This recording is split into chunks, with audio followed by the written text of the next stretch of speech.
ભુજ ખાતે પ્રધાનમંત્રી નરેન્દ્ર મોદીએ વીરાંગના બહેનોને સન્માનિત કરી હતી। ઉલ્લેખનીય છે કે આ બહેનોએ 1971ના ભારત પાકિસ્તાન યુદ્ધ સમયે નુકસાન થયેલા રનવેની રાતોરાત ઊભો કરવામાં મદદ કરી હતી અને જીવના જોખમે તે રનવેનું કાર્ય પૂર્ણ કર્યું હતું। આ વીરાંગનાઓએ દૂરદર્શન સાથે તેમના પ્રતિભાવો વહેંચ્યા હતા।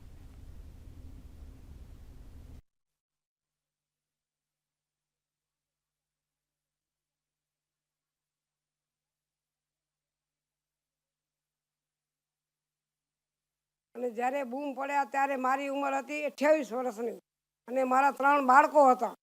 એને મૂકીને હું જાતી હતી અને આજે મોદી સાહેબ અમારું સન્માન કર્યું। અમને બહુ ગૌરવ થયું, બહુ આનંદ થયો કે આજે ક્યાંથી અમે મોદી સાહેબના હાથે અમારું સન્માન થયું। ભલે ઘણા વર્ષો વીતાઈ ગયા પણ એને એક કામ ન હોય ને હજારો કામમાં એ પડ્યા હોય તો આપણે ક્યાંથી સન્માન કરવા દેશમાં પોતે। હવે ભારત દેશને બચાવ્યો અને અમે અમારા જાતે કામ કર્યા અને 7 થી 7 12 કલાક કામ કરતા અને 72 કલાકમાં અમે રનવો રિપેર કરીને સાફ કરી દીધો।